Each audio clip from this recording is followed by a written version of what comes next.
Hello viewers, this is Ranjana ma'am, and yes, I am back again, and yes, it is for my ISC students, the Chinese statue. Yeah, you have guessed it right. Many of you have been asking me for the second part of the Chinese statue.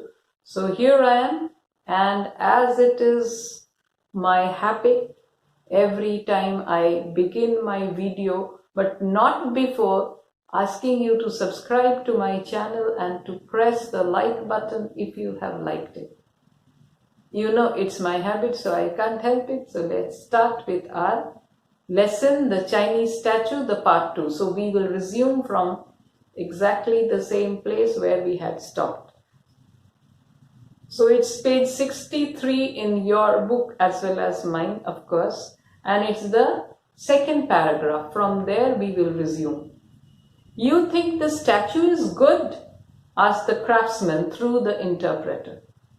So the craftsman, the Chinese craftsman, is asking, yes, why through the interpreter? Because he doesn't know English, neither does Sir Alexander know Chinese. So they have this Mandarin is there working as the interpreter.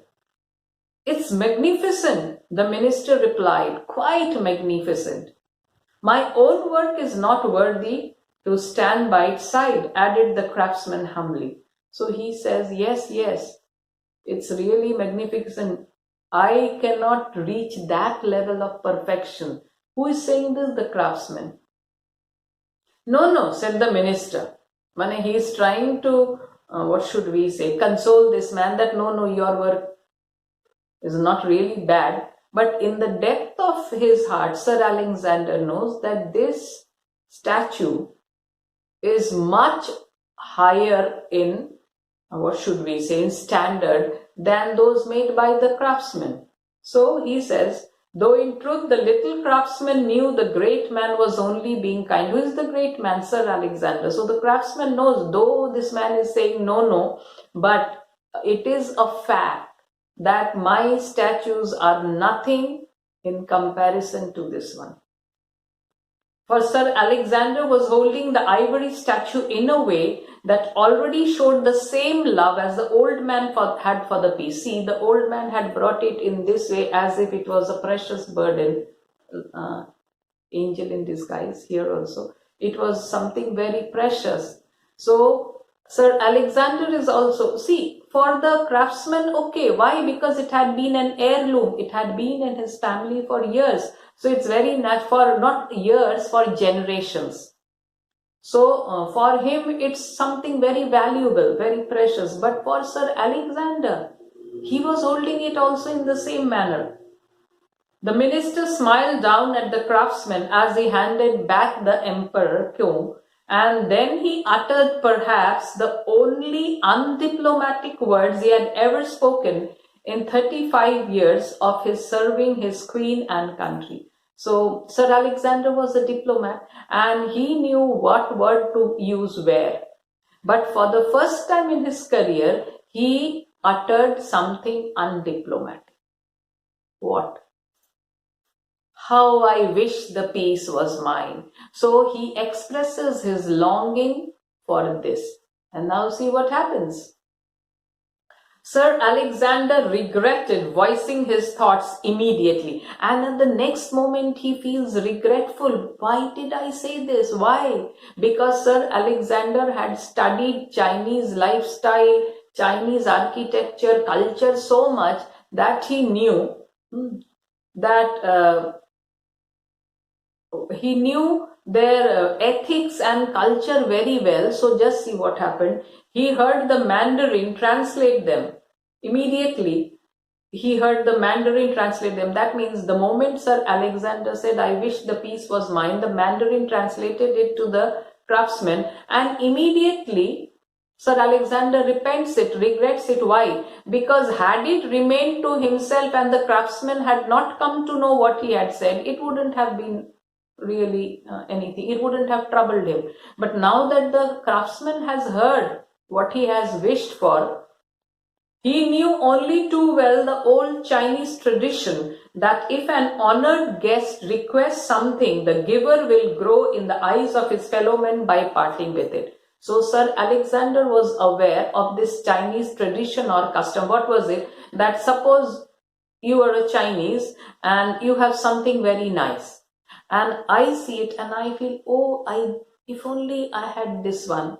So even if this is very dear to you, keeping in mind your tradition and culture, you will hand it over to me. Why? Because that will make you quite elevated in the eyes of your fellow Chinese people. It will make you quite high. That is the Chinese tradition, that when someone asks for something, the giver will grow in the eyes of his people if he hands it over. So in this case, since the craftsman has heard the wish of Sir Alexander through the interpreter, now he will give it. He will give it in order to grow in the eyes of his people. But parting would not be so easy. Why? Because it had been an heirloom. It had been in his family for years. So a sad look came over the face of the little old craftsman as he handed back the figurine to the minister. So what does he do? Alexander had returned it to him, but the moment he heard this wish from the interpreter, he handed it back to Sir Alexander. But he was sad, obviously. No, I was only joking, said Sir Alexander quickly, trying to return the piece to the owner. But Sir Alexander feels, my God, what did I do? This had been in the family of this man for 7 generations, and I have just one slip of tongue has resulted in this thing. He is handing it to me. No, I just was joking, so he gives it. But it was not a sincere wish. I was just joking. He tries to cover up his fault. You would dishonor my humble home if you did not take the emperor, your excellency, the old man said anxiously, and the Mandarin gravely nodded his agreement. So he says, you will make me feel insulted. I will feel insulted if you don't take it, my excellency. The old man said anxiously, and even the Mandarin is supporting the craftsman. Yes, he will feel dishonored if you don't accept this gift. So the minister is now in a very puzzled situation, quizzical situation. He doesn't know, oh my God, why did I wish? So he's so regretful. The minister remained silent for some time. I have dishonored my own home, sir, he replied. Yeah, I have dishonored my home by just making this making this wish, because taking away something which had been in the house in the home for the family for 7 generations, he feels very sorry. I should have been more careful, especially because he knew the Chinese tradition. It was not that he was unaware, and even if he had been unaware, the craftsman would have handed it to him, but then he would have felt less guilty that I didn't know it. But this time, knowing, how could you? It didn't come to his mind at that time. And looked towards the Mandarin, who remained inscrutable. So he is looking towards the Mandarin to get some help from him, but the Mandarin, yes, you can't read his thoughts, what's going on in his mind. The little craftsman bowed. I must fix a base on the statue. See, the statue, but it needs a platform. It has to be set up on a platform, and that was missing. So the little craftsman offers to put a platform, the base. I must fix a base on the statue, he said, or you will not be able to put the piece on view. Yeah, the statue is there, but if you want it to be viewed by others, it will have to be fixed to a platform. So let me put a base to it. He went to a corner of the room and opened a wooden packing chest that must have housed 100 bases for his own statues. So he has a wooden box full of bases. He also makes statues. So he takes these bases and puts on beneath his statues in order to make them, in order to keep them for display. So he takes one base from there. Rummaging around, he picked out a base decorated with small dark figures that the minister did not care. So he's not bothered about the base. Whatever base you give, the statue is important. But which nevertheless made a perfect fit. So though the minister is not bothered about the base, but still it fitted the statue very well. The old man assured Sir Alexander that although he did not know the base's history, the piece bore the mark of a good craftsman. So he says, I don't know who has done it, but the base tells that some good craftsman must have made it. The embarrassed minister, yes, he's embarrassed. What have I done? Why was I not careful? Took the gift and tried hopelessly to thank the little man. The craftsman once again bowed low as Sir Alexander and the expressionless Mandarin, so the Mandarin doesn't show any expression on his face, left the little workshop.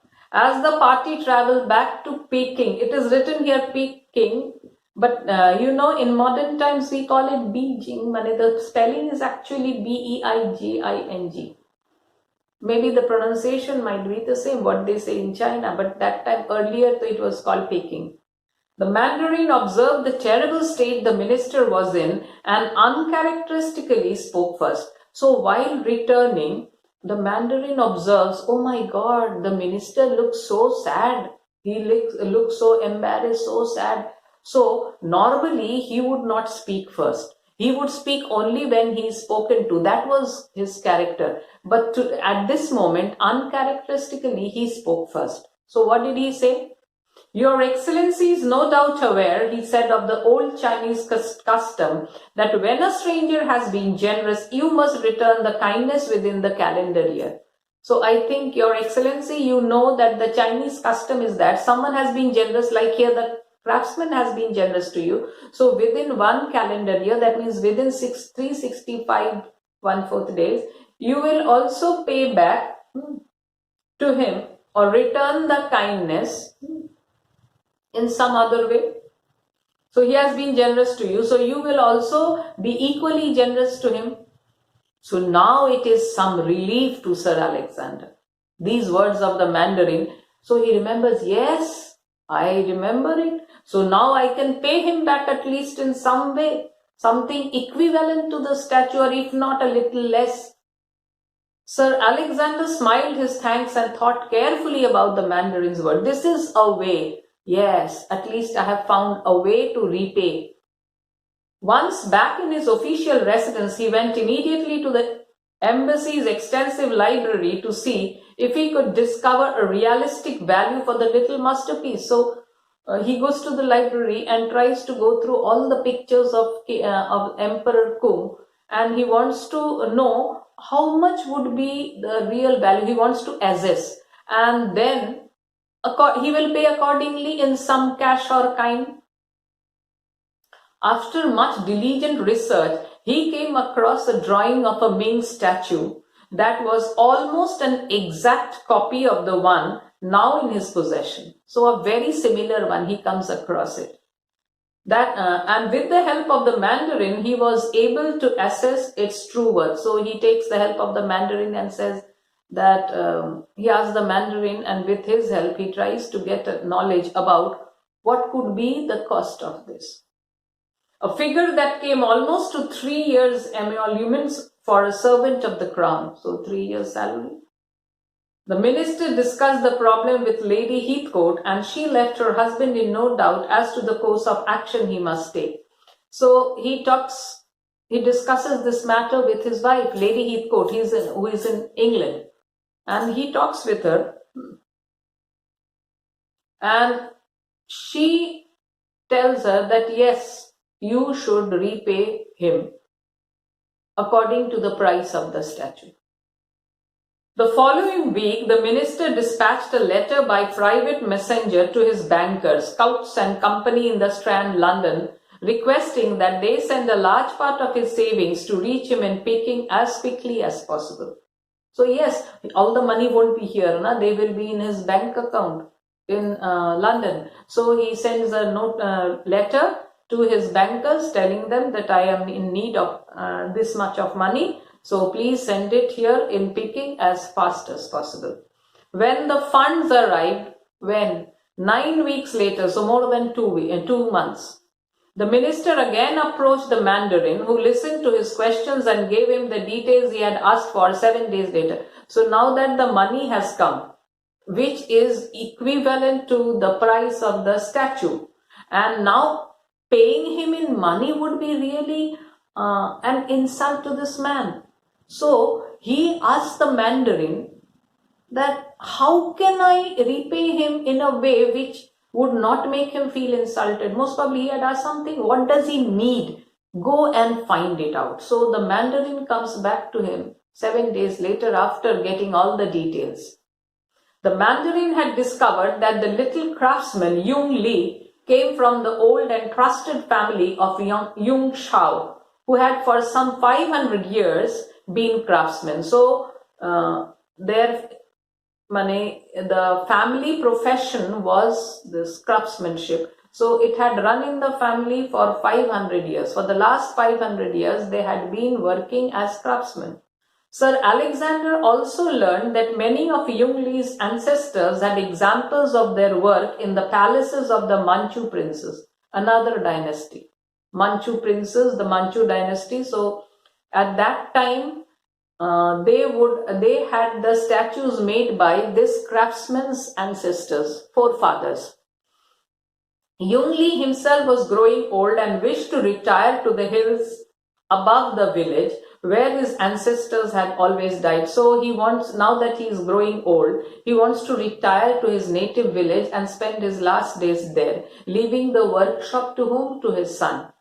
His son was ready to take over the workshop from him and continue the family tradition. So he wants to retire to his native village and spend his last days there. The minister thanked the Mandarin for his diligence and had only one more request of him. The Mandarin listened sympathetically to the ambassador from England and returned to the palace to seek advice. So now you have to get the permission from the Empress. If you want to, you are an ambassador from London, you can't do something according to your own wishes, so you have to take the permission. So he told the Mandarin about this, and the Mandarin went to the palace and reported everything to the Queen or the Empress. A few days later, the Empress granted Sir Alexander's request. So the Empress listened to it, and after that she gave him the permission. After a year to the day, the minister, accompanied by the Mandarin, set out from Peking to the village of Halishuan. So exactly 1 year later. When Sir Alexander arrived, he immediately dismounted from his horse and entered the workshop that he remembered so well.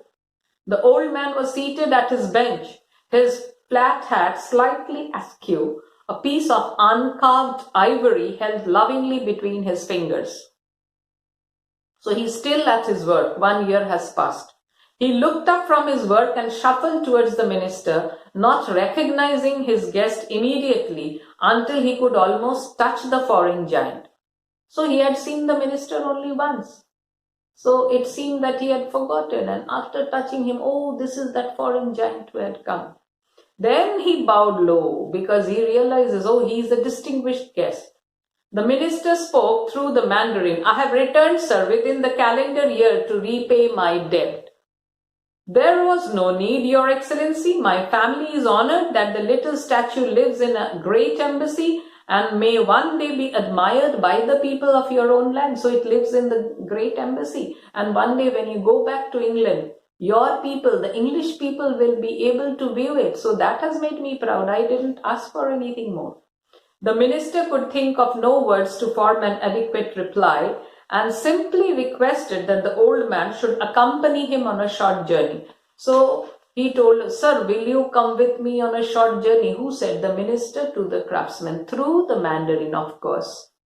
The craftsman agreed without question, and the three men set out on donkeys. So donkeys here, like you ride on horses. In these parts, maybe the donkey carried people, so they started their journey on the back of donkeys. They traveled for over 2 hours up a thin, winding path which goes round and round, into the hills behind the craftsman's workshop. So where are they going? They are going to that native place of this craftsman.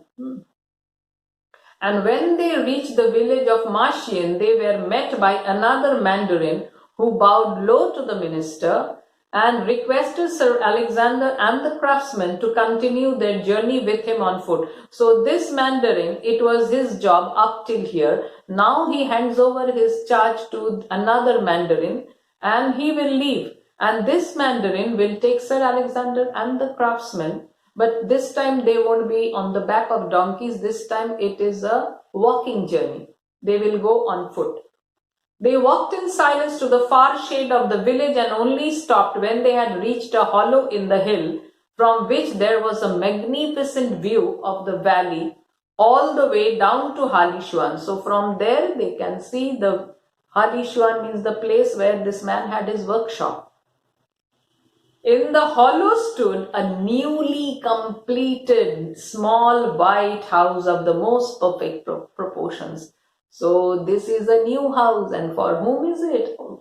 Who else but this craftsman? And who has made it for him? Sir Alexander. He came to know from the Mandarin that this man is in need of a house.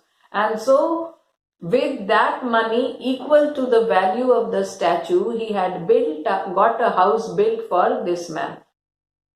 2 stone lion dogs, tongues hanging over their lips, guarded the front entrance. Yeah, the statues of 2 stone lion dogs, the tongues out.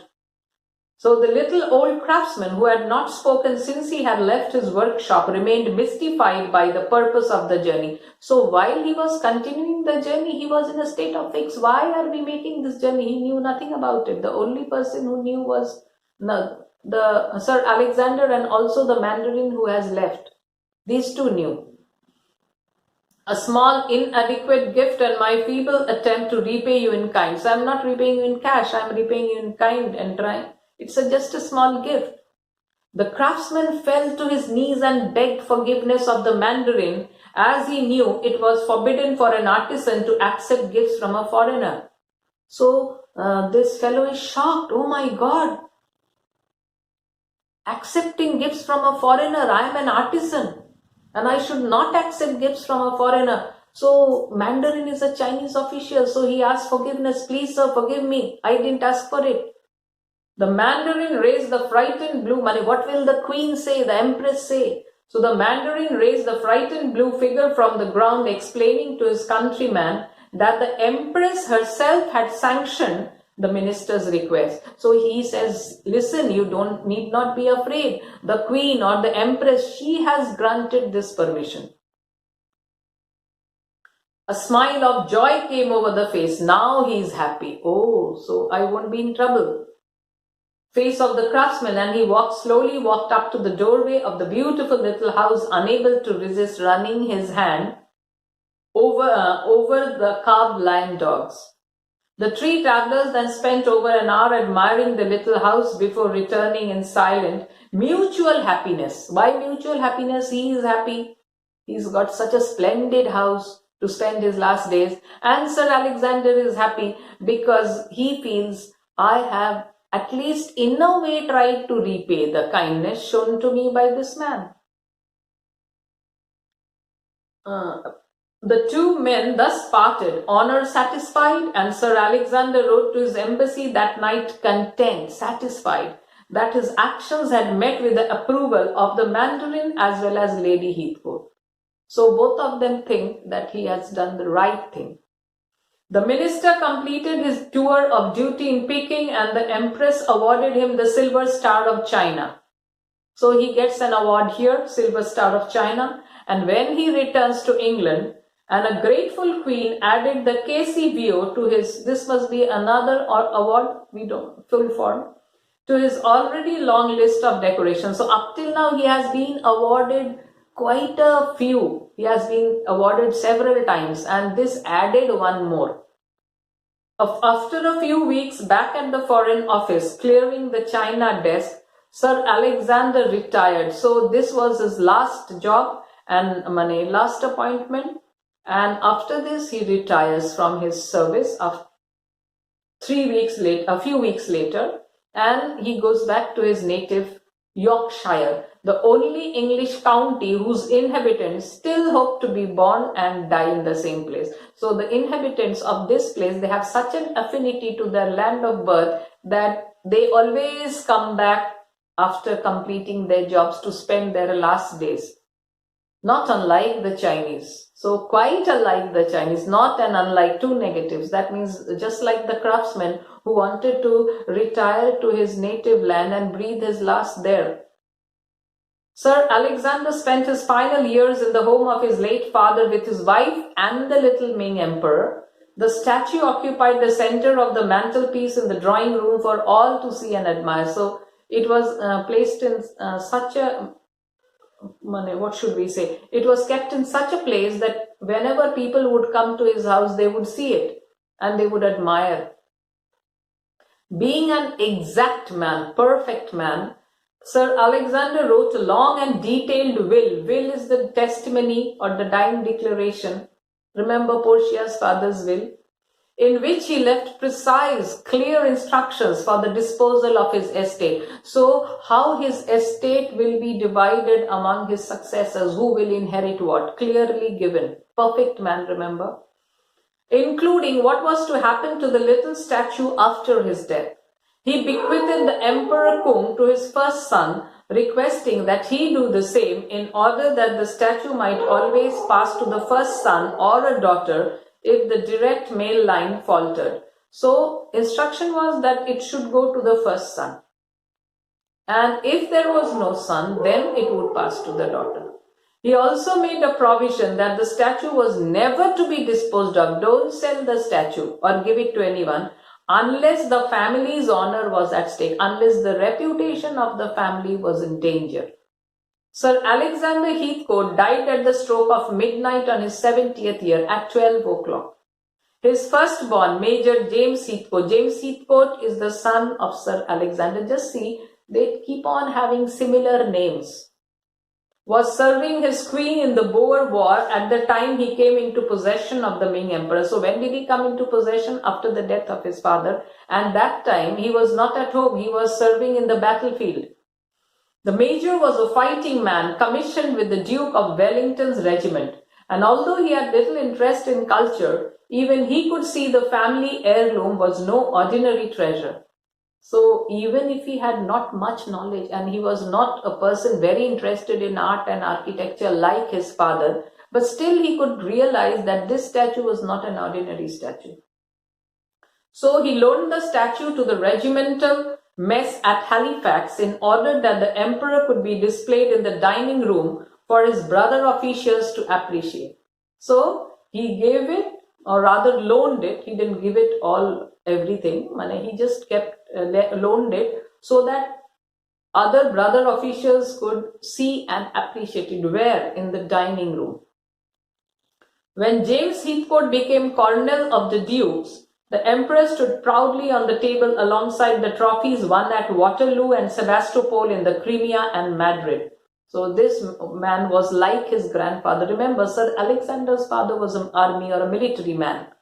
And that is why Sir Alexander had been brought up under strict discipline. So his son James Heathcote is also an army man. And there the Ming statue remained until the coroner's retirement to his father's house in Yorkshire. So he also retires to Yorkshire. When the emperor once again returned to the drawing room mantelpiece, the colonel was not a man to disobey his late father even in death. So before dying, he also left instructions that it should be passed to, it should go to the hands of his eldest son. That the heirloom must always be passed on to the firstborn of the Heathcotes unless the family honor was in jeopardy, means in danger. Colonel James Heathcote, MC, did not die a soldier's death. That means he had retired, so he didn't die in the battlefield. A soldier's death is in the battlefield. He didn't die there. He died in his drawing room. He simply fell asleep one night by the fire, the Yorkshire Post on his lap. So the magazine or the newspaper on his lap, and he died. The colonel's firstborn, the Reverend Alexander Heathcote. So this is another Alexander, but this Alexander is a reverend. He's in the religious line. He serves in the religious line. Whereas the first Alexander Heathcote, he was a diplomat, was at the time presiding over a small flock in the parish of much Hadlam in Hertfordshire. After burying his father with military honors, he placed the little Ming emperor on the mantelpiece of the vicarage. So he was a vicar, so he kept it on the vicarage. Vicar is a high position in the, really, what should we say, in the church, an official. Few members of the Mothers' Union appreciated the masterpiece, but one or two old ladies were heard to remark on its delicate carvings. So it didn't have many admirers here in the vicarage, and it was not until the reverend became the right reverend, means when he became the bishop, and the little statue found its way into the bishop's palace, that the emperor attracted the admiration he deserved. So when Alexander Heathcote II, he became the bishop, and it took its place, the Ming emperor took its place in the bishop's palace, that many people saw it and admired it. Many of those who visited the palace and heard the story of how the bishop's grandfather had acquired the Ming statue were fascinated to learn of the disparity between the magnificent statue and its base. So the statue was made by some, and the base was fixed by another person. They were not made by the same person. So that is why there is a disparity. It always made a good after dinner story. So after dinner, the bishop would tell this to his, parish, people in his parish. God even takes his own ambassadors, but he did not do so before allowing Bishop Heathcote to complete a will with his grandfather's exact instructions carefully repeated. So whose grandfather? The bishop's grandfather, Alexander Heathcote, who had brought the Ming statue. So his instructions that it should pass to the firstborn. So bishop, when he died, he also made it clear that it should go to my firstborn, and in the similar manner it should be passed generation after generation. So the bishop's son, Captain James Heathcote, another James. Remember, Alexander Heathcote's son was James Heathcote, who served in the army. And this is another James Heathcote, and this person also serves in the army. So the two Alexanders did not have the same line. One Alexander was a diplomat, the other Alexander was a bishop. But both the James Heathcote, they are army men. So don't get confused. This is James Heathcote II. He was serving officer in his grandfather's regiment. So the Ming statue returned to the mess table in Halifax. Remember, where his grandfather had put it, he also puts it in the same place. During the emperor's absence, the regimental trophies had been augmented by those struck for Ypres, the Marne and Verdun. These are different battlefields. The regiment was once again at war with Germany, and young Captain James Heathcote was killed on the beaches of Dunkirk and died intestate. That means before he could make a will, he died. Yeah, because he died very young. He died in the battlefield. Thereafter, English law, the known wishes of his great-grandfather, and common sense prevailed.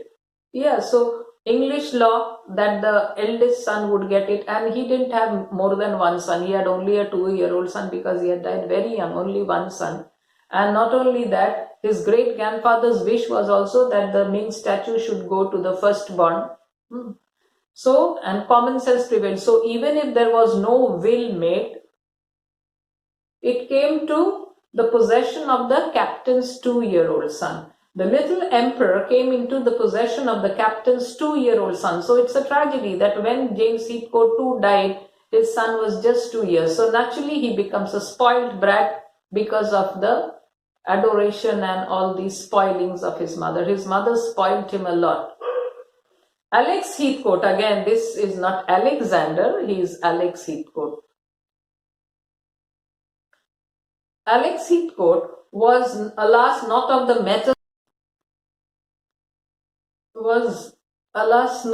metal of his ancestors, and he grew up feeling no desire to serve anyone other than himself.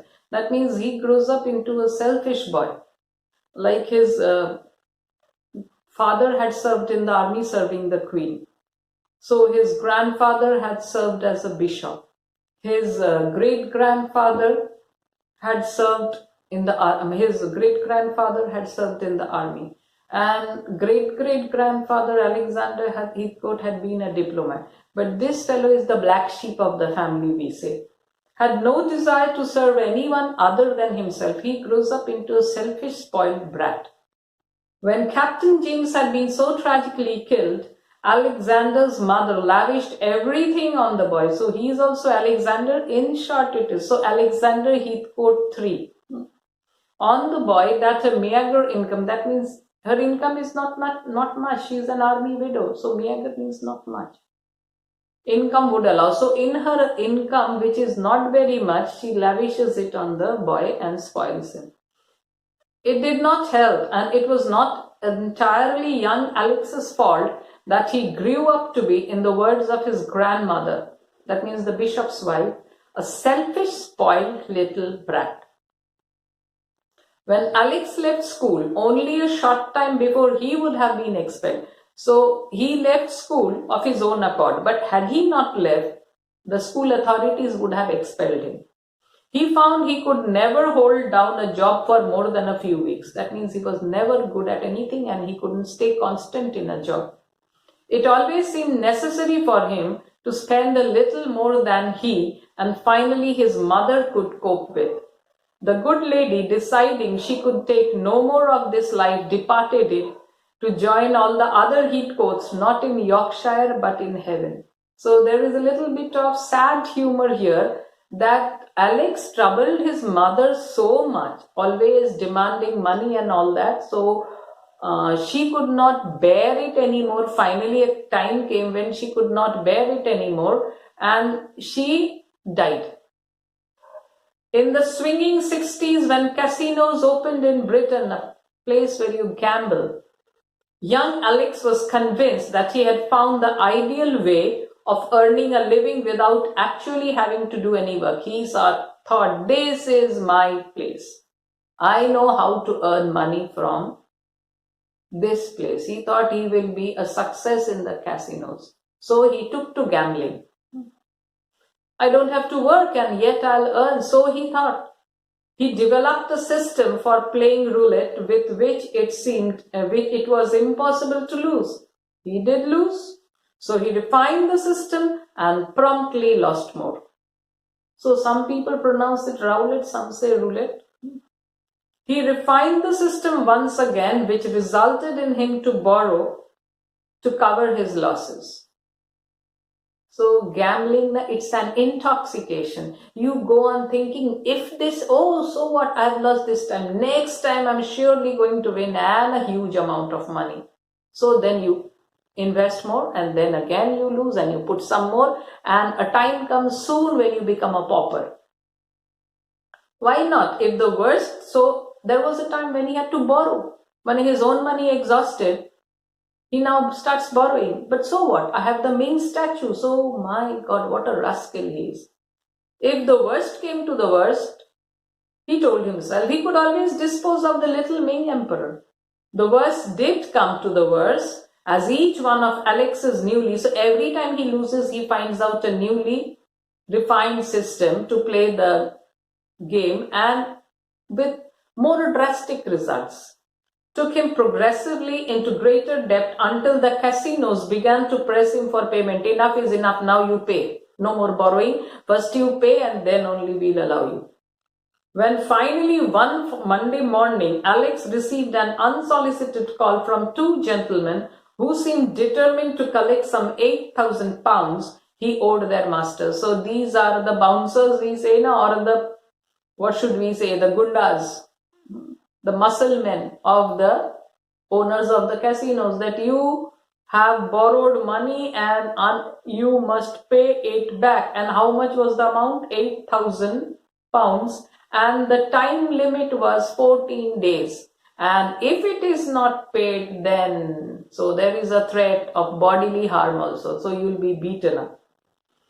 Alex caved in. After all, his great-great-grandfather's instructions had been exact. What was the instruction? The Ming statue was to be sold if the family honor was ever at stake. And he has brought the family honor at stake deliberately with his reckless gambling, and now he wants to sell the statue. And this is the excuse he gives, that when the family honor is at stake, I can sell it. It is written in the will, so I'm doing that. Alex took the little emperor off the mantelpiece in his Cadogan Gardens flat and stared down at its delicate handiwork, at least having the grace to feel a little sad at the loss. So, yeah, it's not that he's not feeling anything. He feels sad. After all, it had been in the family for a few generations. He then drove to Bond Street and delivered the masterpiece to Sotheby's, so they are the auctioneers, giving instructions that the emperor should be put for auction. We say in Hindi na nilami. So some auctioneer will fix a rate, and then the auction will start. And prospective buyers, they will come and raise money. They will come and cite an amount, and so the highest bidder will get it. The head of the Oriental department, a pale, thin man, appeared at the front desk to discuss the masterpiece. So first the price has to be ascertained, and then only it will be possible. With Alex looking not unlike the Ming statue he was holding so lovingly in his hands. So not unlike the Ming statue, that means like the Ming statue. It will take a few days to estimate the true value of the piece. So by the outer look it seems great, but it will take me a few days to ascertain whether it is fake or genuine. But I feel confident on a cursory glance that the statue is a fine example of Pen Q as we have ever had under the hammer. So Pen Q was a great sculptor in the time of the Kung kings, Emperor Kung. So it was thought that he was the person who had crafted this statue. He was a master craftsman patronized by the emperor. So even this man has that feeling. So that's no problem. So replied Alex, as long as you can let me know what it's worth within 14 days. So long as you let me know the value of this statue within 14 days.